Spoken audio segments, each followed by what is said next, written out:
నీటిపారుదల ప్రాజెక్టులపై ముఖ్యమంత్రి సమీక్ష నిర్వహించారు. ఈ సందర్భంగా నారాయణపేట కొడంగల్ ఎత్తిపోతల పథకానికి సంబంధించి ముఖ్యమంత్రి రివ్యూ నిర్వహించారు. ఈ నేపథ్యంలో ముఖ్యమంత్రి సిఈపై సీరియస్ వార్నింగ్ ఇచ్చారు. కాళేశ్వరం ప్రాజెక్ట్ లాగా వ్యవహరిస్తే కుదరదన్నారు. ముఖ్యంగా విజిలెన్స్ కమిషన్ రిపోర్ట్ ఇచ్చిన వారిపై ఆ నివేదికల ఆధారంగా చర్యలు తప్పవన్నారు ముఖ్యమంత్రి. ఇక పంప్ హౌస్ నిర్మాణాల పనులు ప్రారంభమైన తర్వాత బిల్లులు పెట్టాలంటూ ముఖ్యమంత్రి ఆదేశించిన పరిస్థితి కనబడుతోంది.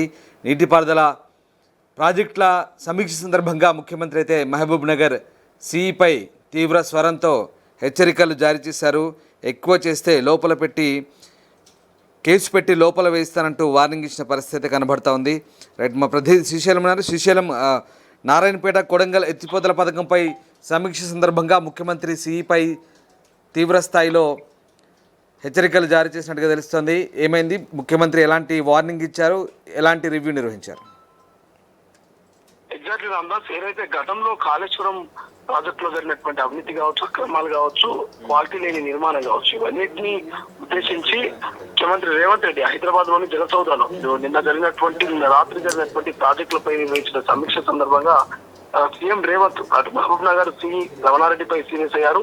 ఆలస్యం చేస్తే కేసు పెట్టి లోపల వేస్తామంటూ సి రమణారెడ్డికి ముఖ్యమంత్రి రేవంత్ రెడ్డి వార్నింగ్ ఇస్తూ, ఇక నారాయణపేట కొడంగల్ ఎత్తిపోతల పథకంలో భూసేకరణ 6.5 సంవత్సరాల పూర్తి పంపౌజ్ల పనులు ప్రారంభమైన తర్వాత పైపులకు సంబంధించిన బిల్లులు పెట్టాలంటూ మహబూబ్ నగర్ సిఈకి సూచించారు రామ్దాస్.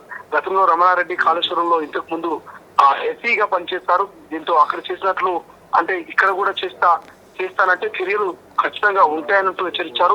కాళేశ్వరం బ్యారేజ్లపై విజిలెన్స్ ఎన్ఫోర్స్మెంట్ కేసులో ఉన్న వారిపై తప్పకుండా చర్యలు ఉంటాయని, ఇక కేసులకు సంబంధం లేని వారు భయపడాల్సిన అవసరం లేదని భరోసా ఇచ్చారు. మరోవైపు ప్రాజెక్టుల నిర్మాణ విషయంలో 1-2 సార్లు తప్పులు లేకుండా సరిచూసుకోవాలని, గతంలో పొరపాట్లు చేసిన వారిపై విజిలెన్స్ కేసులు అవుతున్న దృష్ట్యా జాగ్రత్తగా పనిచేయాలంటూ సీఎం ఇక అందరికీ సూచించారు. ఒప్పందం సేవలు ఉద్యోగుల వేతనాలపై అధికారులు సీఎం దృష్టికి తీసుకురాగా అవసరమైనంత వరకే కాంట్రాక్ట్ సిబ్బందిని తీసుకోవాలని, దీనిపై ప్రభుత్వం ఒక కమిటీని వేసిందని, ప్రతిపాదనలు వచ్చాక పరిశీలిస్తామంటూ చెప్తూ, ఇక ప్రాజెక్టులకు సంబంధించి R&M పెండింగ్ బిల్లులకు నెలకు 50 కోట్ల రూపాయల నిర్వహణకు 75 కోట్ల వరకు కేటాయింపులు చేస్తామంటూ సీఎం హామీ ఇచ్చినట్టు తెలుస్తోంది.